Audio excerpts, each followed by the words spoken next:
예, 우리에게 익숙한 성경 인물일수록 이미 우리 머릿속에 고정되어 있는 어떤 이미지가 있는 경우들이 많이 있습니다. 근데 그 고정되어진 이미지 때문에 우리가 성경 말씀을 객관적으로 보는 것이 방해되는 경우들이 종종 있어요. 오늘 우리가 나눌 이 사마리아 여인에 대한 이미지, 우리가 가지고 있는 이미지도 그런 어떤 예 중에 하나가 되지 않을까 싶습니다. 많은 경우에 이 사마리아 여인을 어떤 식으로 소개를 하냐면 음란한 여인 또는 창기와 같은 여인으로 많이들 이해를 하고 그렇게 설명을 합니다. 아마도 오늘 본문에 나온 것처럼 5번이나 이혼을 하고 6번째 사는 남자도 남편이 아니다라는 말 때문에 아마도 그렇게 이해하는 것 같습니다. 그런데 오늘 본문을 잘 읽어보면 사실 본문 어디에도 이 여인이 몸을 파는 여인이었다 또는 음란한 여인이었다 이렇게 구체적인 언급은 나오지 않습니다. 다만 5명의 남편이 있었고 지금도 다른 사람과 살고 있을 뿐입니다. 당시에 5번이나 이혼하는 것은 법적으로는 가능했다고 합니다. 그러나 그것이 도덕적으로 이렇게 바람직한 일은 분명히 아니었어요. 그렇기 때문에 이 여인이 도덕적으로 윤리적으로 이렇게 올바른 여인은 아니었던 것은 분명합니다. 그러나 그렇다고 해서 우리가 이 여인이 남편을 5번이나 갈아치운 음란한 여인으로 보기에는 무리가 있습니다. 왜냐하면 당시에 이혼이라는 어떤 권리, 이혼에 할 수 있는 어떤 권리는 남자에게 있었지 여자에게 있었던 시기가 아니었기 때문에 그렇습니다. 그렇기 때문에 대부분의 당시의 유대 그 문헌들을 살펴보면 남자들은 어떤 꼬투리를 잡아서라도 이혼을 하려면 할 수 있었던 시기가 바로 그런 시기였습니다. 그렇기 때문에 이 여인이 5번이나 이혼을 당하고 다른 남자와 살고 있다라는 것은 그 여인이 이렇게 음란해서 남편을 갈아치웠다라고 보기보다는 5번이나 버림을 받는 것으로 보는 것이 좀 더 합당해 보입니다. 당시 시대 배경상 그렇다는 말씀입니다. 자, 그렇기 때문에 이 여인은 아주 음란하고 방탕한 여인이라고 보기보다는 많은 남자들에게 버림을 받고 그 상처로 인해서 아파하는 굉장히 가련한 여인이었을 가능성이 큽니다. 그 여인이 오늘 우물가로 옵니다. 사실 고대 사회에서 우물가는 이 여인 당시의 여자들이 공개적으로 공식적으로 많은 여인들과 그 교제를 나눌 수 있는 어떤 일종의 교제의 장이었습니다. 그래서 우리가 아는 것처럼 창세기에 보면 아브라함이 자기 아들 이삭의 아내를 구하게 하기 위해서 몸종을 보내죠. 몸종이 가장 먼저 도착한 곳이 어디입니까? 우물가로 갑니다. 우물가로. 왜 우물가로 갔을까요? 우물가에는 여자들이 항상 있다는 것을 그가 알기 때문에 우물가로 갔던 것이죠. 마찬가지로 우물가에는 항상 여인들이 있습니다. 그러나 이 중동 지역은 너무 날씨가 덥기 때문에 낮 시간에 해가 쨍쨍 떠 있는 낮 시간에 물을 들어오는 사람은 없습니다. 주로 오후 늦게 해가 선선해지는 시기에 와서 물을 떠서 가는 것이죠. 이 사실을 잘 알고 있었던 이 여인은 그럼에도 불구하고 아무도 오지 않는 정오 12시에 물을 들어 왔습니다. 왜 그랬을까요? 다른 사람의 눈에 띄지 않기 위해서 그랬던 것이죠. 그러니까 자신의 과거, 자신의 그 떳떳하지 않은 어떤 삶의 모습들을 주위 사람들이 다 알고 있고 그것으로 말미암아 여러 번 손가락질을 당한 경험이 있었던 것 같아요. 그러다 보니까 사람들을 피하게 되고 아무도 물을 떠오지 않는 정오 시간에 와서 혼자 물을 뜨러 나온 것이죠. 이 사마리아 사람이라는 것 자체가 유대인들에게 경멸을 받는 대상들인데 이 사마리아 여인은 그 사마리아 사람들에게조차도 경멸을 당하던 굉장히 밑바닥 인생을 살던 그런 여인이었습니다. 이렇게 소외당하던 여인이 예수님이 전한 생명의 복음을 받아들이고 도리어 놀라운 사람으로 변하는 극적인 장면이 오늘 본문에 등장을 하는 것이죠. 이 사마리아 여인의 이야기를 우리가 제대로 이해하기 위해서 우리가 한 가지 꼭 기억해야 될 사실이 있습니다. 뭐냐면 이 저자인 요한이 바로 앞에 3장에서 니고데모를 이야기하고 그 다음에 4장에서 사마리아 여인을 이야기를 하는데요. 이 둘 사이에 아주 비슷한 관계들이 형성돼 있다라는 것입니다. 비슷한 점이 있고 다른 점이 있고 이것을 비교하는 차원에서 요한이 이 두 가지 이야기를 붙여 놓았다라는 점이 굉장히 중요합니다. 3장에 나오는 니고데모의 이야기를 보면 그 니고데모와 예수님이 대화했던 똑같은 패턴으로 여인과도 똑같은 패턴의 대화가 이루어집니다. 둘 다 예수님이 혼자 독대하여서 혼자 만나서 대화를 나누었고요. 둘 다 예수님의 말씀을 제대로 이해하지 못합니다. 니고데모는 예수님이 거듭나야 된다라고 말하니까 그게 위로부터 나는 것인데 그것을 깨닫지 못하고 엄마 뱃속에서 들어갔다 나와야 되냐 이렇게 물어보죠. 오늘 본문에서 이 여인도 예수님이 생수에 대해서 언급하니까 이것이 예수님이 말한 것은 생명을 주는 생수 또는 성령의 물 이런 것을 이야기했는데 여인은 그것을 알지 못하고 그냥 목마르지 않을 수 있는 그냥 어떤 신비한 물인 것으로 생각을 하죠. 그런데 이런 비슷한 점 사이에 몇 가지 차이점이 존재합니다. 니고데모는 예수님을 자기 발로 찾아왔던 반면 이 여인에게는 예수님이 직접 먼저 찾아가시죠. 니고데모는 밤중에 예수님을 만난 반면 이 여인은 정오에 가장 햇볕이 찬란히 뜨는 그 시간에 대낮에 예수님을 만납니다. 또 니고데모는 유대인들에게 존경받던 관원이고 또 바리새인이었지만 이 여인은 유대인들이 경멸하는 사마리아인일 뿐 아니라 윤리적으로 굉장히 문제가 있는 굉장히 죄인과 같은 여인이었습니다. 가장 놀라운 차이점은 뭐냐면요. 예수님과 대화를 나눈 이후에 이 두 사람의 반응입니다. 니고데모의 반응은 본문에 전혀 등장하지 않습니다. 예수님에게서 많은 이야기를 들었고 거듭남의 비밀에 대해서 들었지만 그 일로 인해서 니고데모가 어떻게 변했더라라는 이야기를 요한복음에서 찾아보기가 어렵습니다. 그래서 그는 예수님에 대해 호감을 가진 사람이었긴 했지만 예수님과의 만남을 통해서 극적으로 삶이 바뀐 인물은 아니었어요. 근데 당시에 천대받고 무시당하던 이 여인은 예수님과의 만남을 통하여서 새로운 사람으로 바뀔 뿐만 아니라 이웃들에게 이 주님을 증거하는 증인으로서 세워지게 됩니다. 요한복음이 이처럼 이 대조적인 니고데모와 사마리아 여인의 이야기를 서로 붙여놓은 데는 의도가 있다고 생각이 되어집니다. 그 의도는 무엇이냐면 사마리아 여인의 이야기를 읽을 때 반드시 니고데모의 이야기를 생각하면서 읽으라라는 일종의 사인인 것입니다. 그래서 저는 오늘 이 점을 중심으로 좀 본문을 생각을 해보려고 합니다. 물론 본문에서 여러 가지 다른 이야기를 할 수 있고 여러 가지 다른 해석들을 할 수 있겠지만 그러나 저는 이 오늘 본문의 이야기를 요한복음 전체의 문맥 속에서 좀 이해하는 것이 필요하다라는 생각이 듭니다. 그래서 이 니고데모와 사마리아 여인 간의 대조를 통해서 이 요한복음이 강조하고 있는 복음이 무슨 의미를 가지는가 여기에 대해서 우리가 좀 초점을 맞춰서 생각을 해보려고 합니다. 니고데모와 사마리아 여인을 비교해 볼 때 가장 먼저 눈에 띄는 것이 있습니다. 바로 복음이라는 것은 누구에게나 차별 없이 주어지는 하나님의 선물이다라는 사실입니다. 복음은 사람을 차별하지 않습니다. 니고데모와 같이 존경받는 그리고 또 경건한 사람에게도 또 사마리아 여인처럼 손가락질 받던 어떤 비천한 사람에게도 주님은 가리지 않고 생명의 복음을 전해 주셨습니다. 사실 이러한 예수님의 사역은요, 당시에 유대인들이 가지고 있었던 어떤 보편적인 잘못된 종교적인 문화를 도전하기 위한 것이라고 할 수 있습니다. 당시 유대인들의 생각은 이런 것이죠. 출신 성분에 따라서, 출신 배경에 따라서 하나님의 사랑을 받을 수도 있고 저주를 받을 수 있다라고 생각했던 것이 유대인들의 일반적인 사고였습니다. 그래서 이방인으로 태어나면 저주를 받은 것이고 유대인으로 태어나면 복을 받은 것이고 남자로 태어나면 복을 받은 것이고 여자로 태어나면 하나님의 저주를 받은 것이다라는 생각이 그들 가운데 가득했습니다. 그래서 유대인 남자들이 기도할 때 이렇게 기도했다고 하죠. 내가 이방인으로 태어나지 않고 여자로 태어나지 않게 해준 것에 대해서 감사합니다. 이런 기도를 그들은 했다고 합니다. 그러니까 이렇게 자기의 어떠함, 자기가 태어난 출신 배경, 자기의 어떠한 태어난 환경 이런 것들로 인하여서 우리가 하나님의 사랑을 받을 수도 있고 하나님의 사랑을 받지 못할 수도 있다라는 생각은 사실 예수님이 전한 복음하고는 전혀 관계가 없는 이야기입니다. 예수님이 전한 복음의 정신은 무엇입니까? 우리의 어떠함 때문에 우리가 구원을 받은 것이 아니라 하나님의 사랑 때문에, 하나님의 택하신 은혜 때문에 그냥 구원을 받은 것이죠. 나는 여전히 죄악되고 나는 여전히 자격이 없지만 하나님이 나를 선택하셨기 때문에 그 나를 위해서 예수 그리스도께서 십자가에 달려 죽으셨기 때문에 그 사랑으로 말미암아 우리가 구원의 은혜를 입었다라는 것이 복음의 정신입니다. 그렇기 때문에 주님이 니고데모를 만난 다음에 곧바로 이 비천한 여인 사마리아 여인을 만난 것은 이런 어떤 복음의 차별 없는 은혜의 정신을 가르치기 위해서가 아닌가라는 생각을 해보게 됩니다.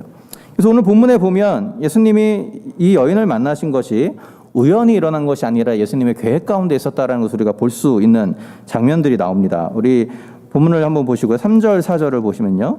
3절, 4절을 보시면 이렇게 써 있죠. 유대를 떠나사 다시 갈릴리로 가실새 사마리아로 통행하여야 하겠는지라. 자, 보통 유대 지역에서 갈릴리로 가려면 유대는 남쪽이고 갈릴리오는 북쪽입니다. 가장 빠른 길은 사마리아로 통과해서 가는 것이 지름길로 알려져 있습니다. 그런데 많은 유대인들은 이 길을 의도적으로 피하고 며칠이 더 걸리더라도 이쪽 동쪽으로 가서 요단강 길을 걸어가지고 다시 외쪽으로, 다시 서쪽으로 가는 길을 선택했다고 합니다. 그 이유는 우리가 잘 아는 것처럼 유대인들이 사마리아인들을 별로 좋아하지 않았기 때문에 그렇죠. 사마리아인들은 유대의 혈통을 가지고 있었지만 역사적인 배경 가운데서 혼혈 민족이 되었습니다. 그러다 보니까 이방 종교들이 많이 들어왔고 혼합주의적인 어떤 신앙들이 많이 형성이 되었습니다. 그래서 사마리아인들이 하나님을 섬긴다고 이야기는 하지만 유대인들이 보기에는 그것은 우상숭배처럼 여겨졌던 것이죠. 그러다 보니까 되도록이면 이들과 상종하지 않기 위해서 이렇게 돌아가는 게 예사였어요. 근데 주님은 유대를 떠나서 갈릴리로 가실 때에 사마리아로 통행하기로 굳게 다짐하십니다. 그래서 오늘 본문에 뭐라고 되어 있습니까? 통행하여야 하겠는지라. 통행하여야 하겠는지라. 이 하겠는지라라는 말은요. 영어에 해당하는, 영어로 하면 should나 must 같은 이 어떤 당위성, 반드시 해야 된다라는 것을 나타내는 헬라어 동사를 번역을 한 겁니다. 이 헬라어 동사는 요한복음에서 주로 하나님의 계획과 섭리 가운데 이미 결정되어 있던 어떤 일을 하나님이 진행하시는 것을 묘사할 때 주로 사용되는 단어입니다. 그렇기 때문에 예수님이 사마리아로 가신 것은 어쩌다가 간 것이 아니고 예수님의 계획과 예수님의 머릿속에 이미 다 계획되어 있었던 것이죠. 그곳에 가서 누구를 만날지, 그를 만나서 무슨 이야기를 할지 예수님의 그 모든 머리 가운데, 예수님의 모든 생각과 계획 가운데 이미 정해져 있었다라는 이야기입니다. 그리고 그 여인과 홀로 깊은 대화를 나누기 위해서 이미 제자들은 마을로 먼저 들여보내신 것이죠. 먹을 것을 구해오도록. 그리고 나서 혼자서 이 여인을 기다리고 계신 것입니다. 이 모습 속에서 우리는 이 모두에게 버림받았던 이 여인을 향한 예수님의 긍휼하신 사랑을 엿볼 수 있게 됩니다. 니고데모 같은 경우는 자기 발로 예수님을 찾아왔죠. 물론 니고데모에게 있어서 이것도 많은 용기가 필요한 일이었긴 했지만 그는 유대 관원이었고 존경받는 사람이었기 때문에 얼마든지 자기가 원한다면 예수님을 찾아올 수 있었던 사람이었습니다. 그러나 사마리아 여인은 환경이 좀 달랐죠. 그는 도무지 자기의 힘으로는 예수님을 찾아올 수 있는 그런 가능성이 없는 사람이었습니다. 사마리아 사람이었습니다. 여자였습니다. 그 반복된 결혼과 이혼으로 사람들의 손가락질을 받던 사람이었습니다. 자기 발로 예수님을 찾아오기가 굉장히 어려운 제약들을 가지고 있는 이 여인에게 주님이 먼저 찾아가셨던 것이죠. 그리고 누구도 상종하려 하지 않던 그 여인에게 이야기하십니다. 나에게 물을 좀 달라라고 말씀하시죠. 사실 이 말씀, 이렇게 말을 거는 것 자체가 당시에 어떤 금기를 깨는 그런 말씀이었습니다. 그 당시의 기록을 보면 유대인들은요, 비록 아내라고 할지라도 집이 아닌 바깥에서 공식적인 석상에서 얘기를 아내와 많이 나눈 것 자체도 굉장히 수치스러운 일로 여겼다고 합니다. 그러니까 남자와 여자가 깊은 대화를 나눈 것 자체가 굉장히 터부시되던 사회였던 것이죠. 그래서 주님의 제자들도 이 모습을 보고는 이상히 여겼다라고 본문이 이야기합니다. 그런데 예수님의 이 이상한 행동은 사실은 사람들의 가지고 있었던 그런 잘못된 가치관을 깨기 위한 작업이었습니다. 하나님의 은혜는 사람을 가리지 않는다라는 것을 알리기 위한 것이었죠. 하나님의 은혜는 차별하지 않습니다. 물이 흘러가면 그것이 높은 곳이든 낮은 곳이든 물이 다 뒤덮는 것처럼 주님의 은혜는 가난하거나 부하거나 경건하거나 죄악되거나 그런 거나 상관없이 모두에게 주어지시는 것이죠. 그렇게 차별 없이 주어진 은혜 때문에 부족하고 연약한 우리 모두가 하나님의 자녀가 될 수 있었고 하나님의 구원의 은혜를 경험할 수 있게 된 것입니다. 그렇기 때문에 사실 우리에게는 누구도 차별할 권한이 우리에게는 없는 것이에요. 근데 우리가 살아가다 보면, 신앙생활을 하다 보면 그럼에도 불구하고 우리가 그렇게 살지 못할 때가 너무나 많이 있음을 보게 됩니다. 특별히 우리가 오래 신앙생활을 해온 분들일수록, 또 경건의 훈련을 많이 해온 분들일수록 자기가 생각하는 경건의 기준에 미치지 못하는 어떤 사람들을 바라보면서 정죄할 때가 많이 있는 것이죠. 예수를 믿는다면서 저 정도밖에 되지 않나? 예수를 믿는다면서 저 정도밖에 살지 못하나? 라는 말을 우리가 할 때가 종종 있습니다. 물론 맞는 말이죠. 우리가 구원을 받아서 하나님의 자녀가 되었다면 하나님의 자녀다운 삶을 살아가야 되는 것이 우리에게 하나님이 주신 책임이고 의무입니다. 네. 그러나 그렇다 할지라도 그 사실 자체가 우리에게 누군가를 정죄할 권한을 부여해 주는 것은 아니라는 것입니다. 왜냐하면 우리 모두가 아무 자격 없는 그때에 하나님의 은혜를 받았기 때문인 것이죠. 우리도 사마리아 여인과 별로 다를 바가 없습니다. 우리 겉으로 다 멀쩡해 보이고 거룩해 보인다 할지라도 우리 안에 숨겨놓은, 꼭꼭 숨겨놓은 우리의 죄악된 모습, 우리의 죄악, 우리의 교만함, 우리의 탐욕, 우리의 음란한 모습들이 우리 가운데는 다 있게 마련입니다. 근데 주님은 그것을 다 아시면서도, 우리의 연약함을 다 아시면서도 우리가 죄악된 그때 우리를 위하여서 자신의 아들을 내어주신 분이신 것이죠. 그렇기 때문에 우리에게는 누구에도 정죄할 권한이 없는 것입니다. 우리가 할 수 있는 일은 딱 한 가지죠. 연약한 나를 주님께서 긍휼히 여기셨던 것처럼 연약한 나의 형제 자매도, 연약한 우리의 이웃도 주님께서 긍휼히 여기시도록 기도할 뿐이어야 한다는 것입니다. 차별 없이 주시는 복음으로 우리가 생명을 얻은 것처럼 그 복음이 정말 자격 없어 보이는 저 사람에게도 생명을 주실 수 있음을 인정해야 한다는 것이죠. 우리에게 이 복음이 주는 포용력이 회복되면 좋겠습니다. 그래서 우리가 평가하기보다는 용납하고, 또 정죄하기보다는 주님의 긍휼을 구하고, 또 분리하기보다는 하나됨을 이루어가는 하나님의 백성들, 또 하나님의 교회가 될 수 있기를 주님의 이름으로 부탁을 드립니다. 두 번째로 오늘 이 사마리아 여인의 이야기를 통해서 우리가 알 수 있는 사실은 이 복음만이 우리의 죄와 우리의 고집스러운 자아를 제거하는 능력이 된다라는 사실입니다. 예수님과 사마리아 여인의 대화를 살펴보면 처음에는 서로 초점이 맞지 않습니다. 예수님이 영원히 목마르지 않을 물을 주겠다라고 말하니까 여인은 그것이 그냥 어떤 신비한 물인 줄 알고 그걸 저한테 주세요. 그래서 내가 물 뜨러 오지 않아도 되게 해주세요라고 이야기를 합니다. 그러나 예수님이 말씀하셨던 것은 먹는 물이 아니라 그의 마음속에서 솟아나는 성령의 충만함을 이야기하신 거였죠. 그리고 그 충만함이 먼저 임하려면 그 여인의 숨겨진 죄의 문제, 그것이 먼저 해결되어야 했습니다. 그래서 주님이 그 이야기하던 것을 갑자기 뜬금없이 너의 남편을 불러오라 이렇게 말씀하시죠. 남편을 불러오라. 그리고 남편이 없다고 하니까 주님이 뭐라고 말씀하십니까? 그래, 네가 남편이 5이 있었지만 지금 사는 남자는 너의 남편이 아니니 네가 말한 것이 옳도다. 주님이 정죄하기 위해서 이 말씀을 하신 것 같지는 않습니다. 전체적인 맥락상 주님이 들추어내고자 하셨던 것은 수많은 남자들에게 버림을 받았음에도 불구하고 그들을 의존할 수밖에 없었던 이 여인의 연약함, 외로움, 그 수치심을 주님 만져주시기 위하여서 이 말씀을 꺼내신 것이죠. 왜냐하면 그것이 선행되지 않으면 그 여인이 기쁨의 생수를 회복할 수 없기 때문에 그렇습니다.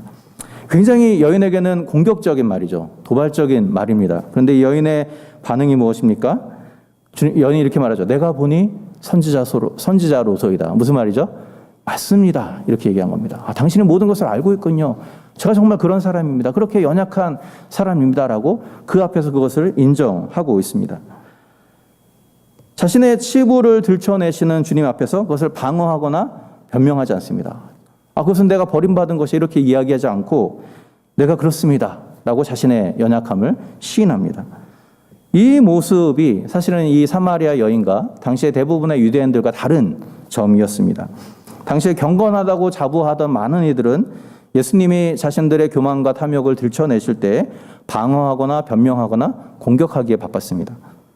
가장 천한 취급을 받았던 이 사마리아 여인은 하나님의 말씀 앞에 자신의 연약함을 인정하는 것이죠.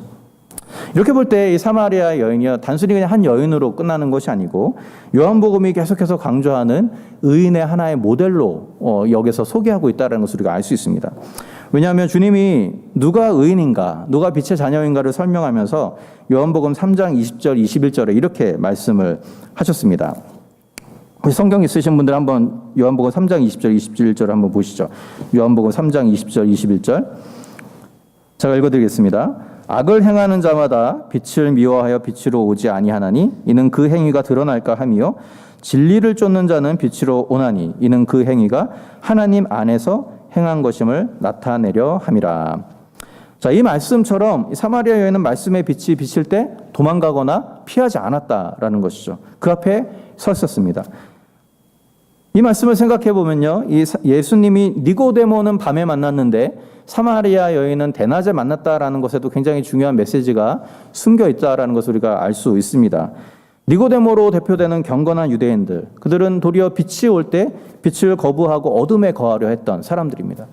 근데 반대로 사마리아 여인처럼 부정한 사람들은 도리어 빛 앞에 나와서 자신의 죄를 인정하고 그 빛이 자신의 죄를 깨끗하게 하도록 자신의 삶을 내어 주었다라는 것이죠.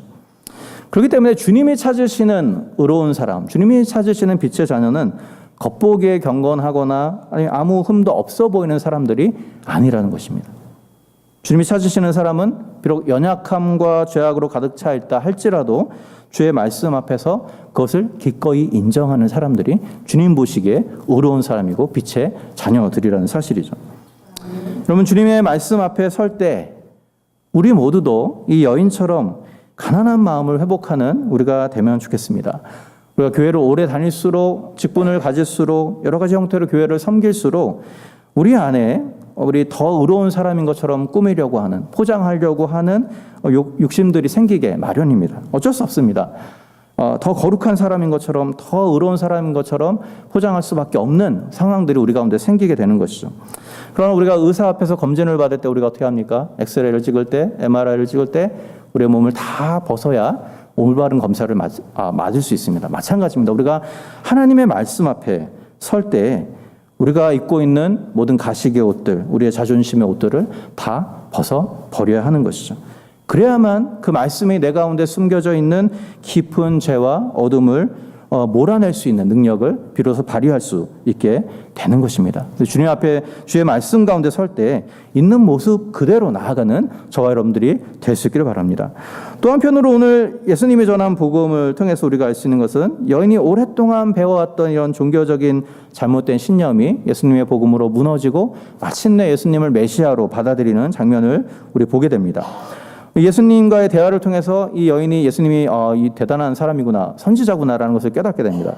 그리고 나서 이 여인이 한 가지 질문을 던집니다. 이 질문은 그들이 가지고 있었던, 특별히 사마리아 사람들이 가지고 있었던 종교적인 신념에 관한 질문이었습니다. 그게 4장 20절에 나옵니다.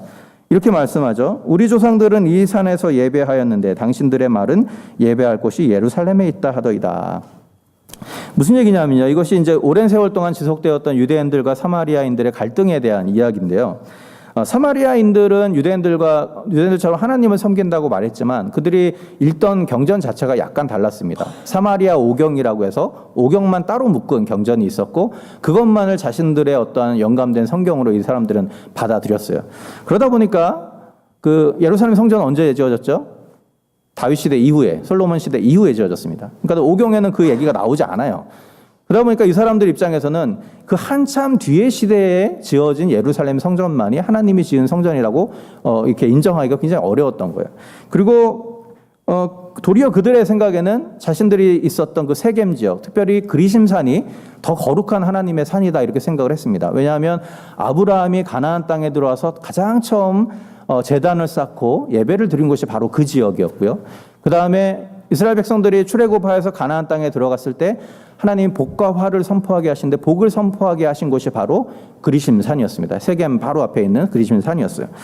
그러다 보니까 이 사람들의 입장에서는 여기가 훨씬 더 거룩한 하나님을 예배하는 장소다 이렇게 생각을 했던 것이죠. 그래서 그곳에서 하나님을 예배하고 그곳에서 성전을 짓고 제사를 지냈던 겁니다.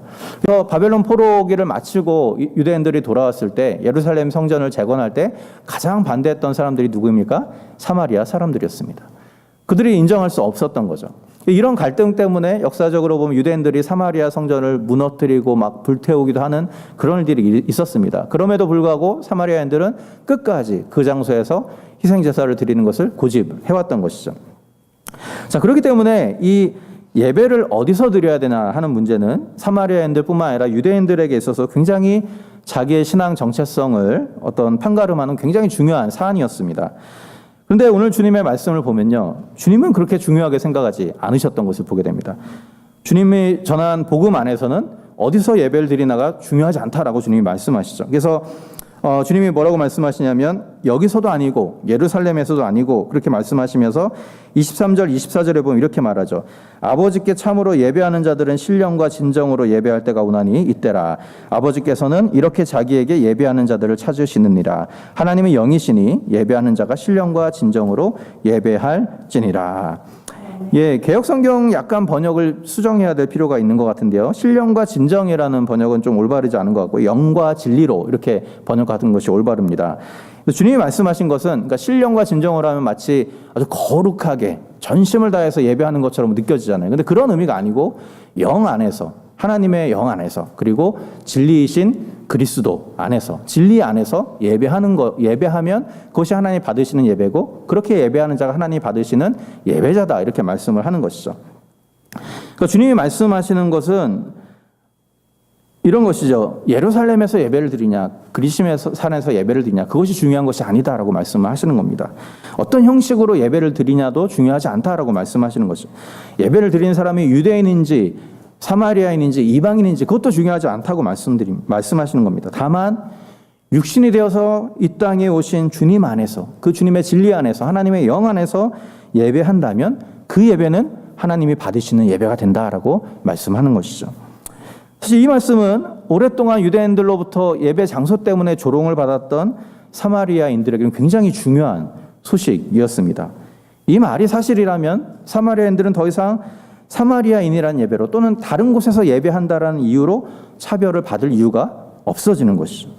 그리스도 안에 있기만 하면 누구나 하나님이 찾으시는 진정한 예배자가 될 수 있다라고 주님이 말씀하시고 있습니다. 그렇기 때문에 이 사실을 깨달은 여인은 비로소 이 말씀 속에서 자신을 올가매고 있었던 수많은 구속으로부터 자유케 됩니다. 그래서 이제는 죄인이라는 낙인으로부터 또는 사마리아인이라는 낙인으로부터 자유케 되어서 그리스도 안에서 하나님을 예배하는 진정한 예배자로 변화가 되는 것이죠. 이처럼 이 복음이라는 것은요, 우리에게 무엇이 중요하고 무엇이 중요하지 않은지를 분별하게 해주는 좋은 지침이 됩니다. 그럼 유대인과 사마리아인들에게만 이런 일들이 있었던 것이 아니죠. 그들이 예배 장소를 두고 논쟁을 벌인 것처럼 오늘 현대의 교회 안에서도 별로 중요하지 않은 것들을 가지고 논쟁을 벌이다가 그것이 결국은 교회를 아프게 하는 일들을 종종 보게 됩니다. 실제로 어떤 교회는 카펫을 어떤 색깔로 깔 것인가, 빨간색인가 파란색인가로 싸우다가 교회가 나뉘어졌다고 하는 참 웃지 못할 일들을 우리가 종종 듣게 됩니다. 무슨 찬양을 부를 것인가, 찬송가를 부를 것인가, 복음성가를 부를 것인가, 무슨 옷을 입고 예배를 드릴 것인가, 어떤 순서로 예배를 드릴 것인가. 그것에 대한 논쟁은 어떻게 보면 오늘 본문에서 이 사람들이 얘기한 것처럼 사마리아에서 예배를 드릴 것인가, 예루살렘에서 예배를 드릴 것인가와 비슷한 논쟁이라고 할 수 있습니다. 근데 그런 논쟁에 주님이 종지부를 찍으면서 뭐라고 말씀하십니까? 예배하는 자가 영과 진리로 예배할지니라. 영과 진리로. 우리 예배가 진리이신 그리스도 안에서 드려지는 예배라고 한다면, 또 그리스도가 보내신 성령의 인도함을 받으면서 진행되는 예배라고 하신다면 그 예배는 하나님이 찾으시는 예배인 것이죠. 이 본질을 놓치지 않는 가운데 우리가 주님 안에서 자유함을 좀 누릴 필요가 있겠다라는 생각을 해보게 됩니다. 우리의 예배가 사마리아 여인처럼 연약한 자들이 와서 회복되는 예배가 될 수 있다고 한다면 무슨 찬양을 하는가는 별로 중요하지 않을 수 있습니다. 우리 예배를 통하여서 사람들의 죄악이 드러나고 회개의 역사가 일어날 수 있다고 한다면 그 예배의 형태가 어떻게 바뀌는지는 그렇게 중요한 문제가 아닐 수 있다는 것이죠. 물론 우리가 본질을 놓쳐서는 안 됩니다. 본질은 우리가 목숨을 걸고 지켜야 되지만 우리가 본질이 아닌 문제에 있어서라면 그것이 비록 나에게 불편하고 나에게 익숙하지 않다 할지라도 서로 존중하고 양보하는 모습들이 우리 가운데 필요한 것이죠. 바라기는 우리 전하는 교회가 이렇게 성숙한 교회로 세워져가는 주님의 교회가 될 수 있으면 좋겠습니다. 마지막으로 오늘 이 사마리아 여인의 이야기를 통해서 한 가지 우리가 알 수 있는 것은, 우리가 다 아는 이야기지만 다시 한번 확인하게 됩니다. 복음이라는 것은 반드시 확장되어져 가는 성질을 가지고 있다는 것이죠. 우리 안에 가두어둘 수 있는 것이 아니고 우리를 넘어서 누군가에게로 흘러 들어가게 되어 있다는 것입니다. 오늘 예수님의 메시아임을 깨달은 여인이 가장 먼저 한 일이 무엇입니까? 물을 뜨러 왔던 물동이를 내던져버리고 자기의 마을로 돌아갑니다. 물을 뜨러 왔었는데 더 이상 물이 중요하지 않다라는 것을 깨닫게 되죠. 그리고 자기의 마을로 가서 사람들에게 예수 그리스도를 전합니다. 그 마을 사람들 어떤 사람이었습니까? 이전까지는 피하던 사람들이었습니다. 상종하지 않을, 그게 되도록이면 그 사람들과 엮이지 않으려고 했던 사람들에게 그가 가서 예수님을 전합니다. 근데 예수님은 어떻게 전하냐 하면요, 29절에 보면 이렇게 이야기를 하면서 예수님을 증거합니다. 나의 행한 모든 일을 내게 말한 사람을 와보라. 이는 그리스도가 아니냐. 나의 행한 모든 일은 무엇을 말하겠습니까? 예수님이 말씀하신 그 여인의 그런 과거를 얘기하는 것이죠. 온전하지 않았던, 윤리적으로 떳떳하지 못했던 자신의 과거에 대해서 이야기를 합니다. 이분이 그것을 다 나에게 말했다. 사실 말하면 이 여인의 치부, 사람들에게 드러내기 싫었던 자신의 연약함들을 도리어 이제는 그것을 드러냄으로 말미암아 예수님을 증거하는 통로로 사용하고 있는 것이, 이 여인의 수치심, 이 여인의 죄책감이 완전히 회복된 모습들을 우리가 이 본문을 통해서 보게 됩니다. 이 여인의 놀라운 변화를 보고 수많은 사마리아인들이 예수님께로 나왔습니다. 그리고 예수님을 믿게 되었다고 말합니다. 그러면서 42절, 우리가 오늘 본문에 있지 않았지만요, 4장 42절 맨 마지막에 보면 이렇게 예수를 믿은 사마리아인들이 이렇게 고백을 합니다. 이제 우리가 믿은 것은 내 말을 인함이 아니니 이는 우리가 친히 듣고 그가 참으로 세상의 구주신 줄 알미니라. 이전에는 너의 말을 듣고 믿었지만 이제는 우리가 예수님의 말을 직접 들었기 때문에 우리가 그를 믿는다. 근데 뭐라고 고백하죠? 예수님을 세상의 구주라. 세상의 구주. 굉장히 중요한 표현입니다. 유대인의 구주가 아니고 사마리아인만의 구주가 아니고 온 세상의 구주로 오신 예수님을 사마리아인들의 입을 통해서 고백을 하고 계신 것이죠.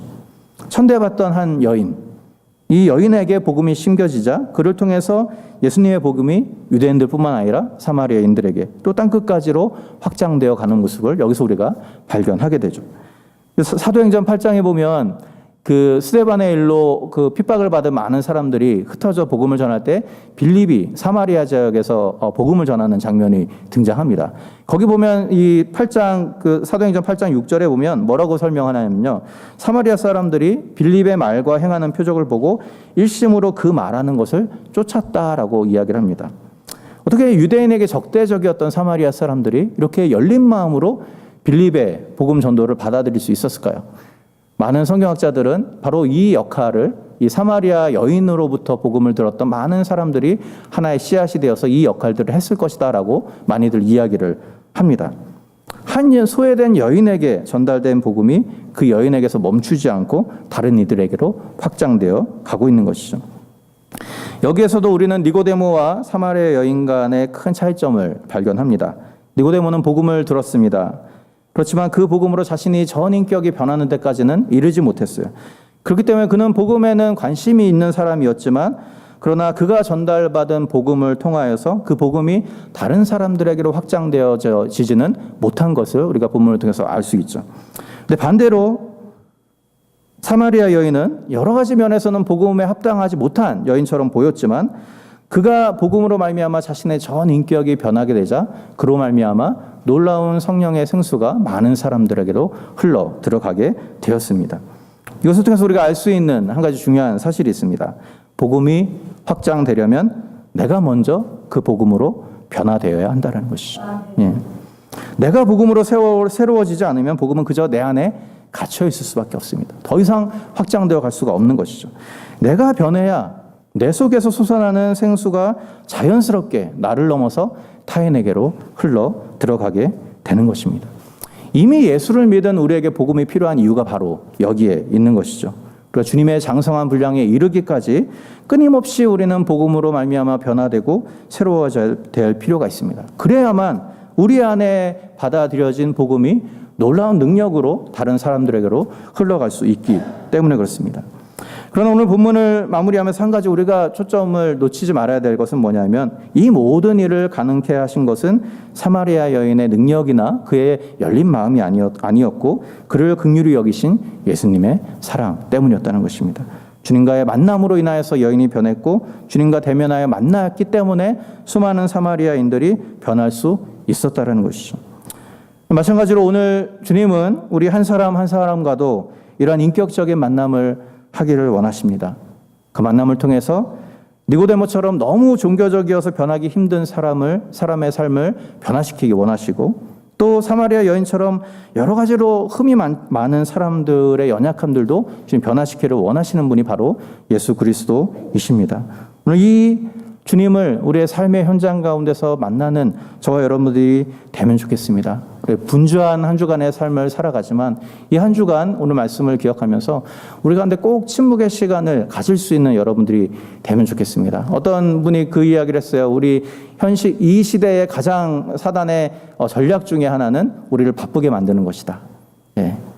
그래서 시간이 나면 핸드폰을 보고 시간이 나면 메일을 체크하고 시간이 나면 뉴스를 보고 그런 여러 가지 흩어진 우리의 마음 때문에 우리가 가만히 서서 조용하게 하나님의 뜻이 무엇인지를 들을 수 있는 시간이 너무 없다라는 것이죠. 굉장히 일리가 있는 말이라는 생각이 듭니다. 우리 분주한 한 주간의 삶을 또 시작하게 되는데 이 한 주간의 삶 가운데 꼭 여러분의 삶의 현장 가운데 주님과 가지는 침묵의 시간을 회복하는 우리가 되면 좋겠습니다. 그 침묵의 시간을 통하여서 인격적으로 주님을 만나는 저 여러분들이 되면 좋겠고요. 그 만남이 회복되어야만 우리 안에 있는 복음이 능력으로 우리의 삶을 변화시킬 뿐만 아니라 우리 옆으로 흘러들어갈 수 있다는 것입니다. 이 말씀을 기억하면서 정말 주님과의 만남을 회복하는 저와 여러분들 될 수 있기를 주님의 이름으로 부탁을 드립니다. 우리 같이 기도하겠습니다.